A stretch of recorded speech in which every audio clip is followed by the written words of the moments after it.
It's the week of the young child, and Dena Davis with the Charleston County School District wants you to know the importance of early childhood education. In this edition of Quintin's Close-Ups, I sit down with Ms. Davis one-on-one. And be sure to download the free Quintin's Close-Ups app in your Apple or Google Play stores. Mrs. Davis, Yes. it's so good to see you. It's wonderful to be here. I appreciate Thank you this. for having me. Oh, anytime.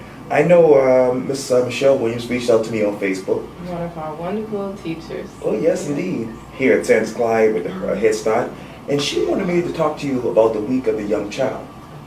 And I know that you guys want the public to really focus on the needs of young children and their families and to recognize early childhood programs. What has the week of the young child have been like for you? Well, the Week of the Young Child is an initiative of the National Association for the Education of Young Children. And it is all about highlighting children's needs, our youngest children. And what we know about the brain development just tells us that this is where we need to focus, and giving them a very early, strong foundation so they can do well in school and in life. And so we planned lots of wonderful activities and invite the public, our legislators and all, to come in and see what we do. We're not just babysitting. Our children are learning. We're focusing on all of the important domains of their development and trying to give them a wonderful start. It's so good to hear. And you talk about the legislators and you talk about the Early Start program. When you sit down one-on-one with the legislators, if you could, what would you tell them one-on-one? Put more money into early childhood. Again, we know that this really makes a difference. We do have proof that the first 3 years of life are the most critical. And what we see today in the elementary schools, Right. middle schools, and high schools Right. tells us that, we're seeing the results of children who maybe didn't have a good start, particularly around social emotional development, not just academics and ABCs, but their physical health, their social development, emotional development. All of that makes a difference in who they are, who they become as young adults and on. And I know that during the week of the young child, the focus was really on eating right and, family. Talk to me more about that. Eating right.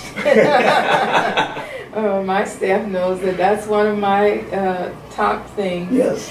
That, what you put into your body has a lot to do with how you feel, how you act. Right. We try our best to make sure children and parents understand the importance of healthy eating, low fat, low salt. We know diabetes is a big problem here. Sure. Heart disease is a big problem. We have, unfortunately, a large percentage of even our young children who are obese and overweight. And we're fortunate to have a wonderful Health Services Advisory Committee that's made up of doctors, nurses, dentists, Yeah. DHAT folks that help guide us into making sure that we provide the best we can for our children and give education to our children and our families on how they can help ensure healthy lives for themselves and their children. And as we sit here right now, what is the state of public education in your mind? Ooh, that's a tough one. We're in trouble. We are in trouble. We have so many things that we have to do. There's no longer just teach the lessons and send the children home. You're dealing with all of the emotional issues that children come to school with, the health issues and so forth. That's what makes Head Start so special, because it is holistic. And unlike kindergarten or CD and up, we're not under the Department of Education. We're under the Department of Health and Human Services, because we are addressing all areas of development in the children as well as their families.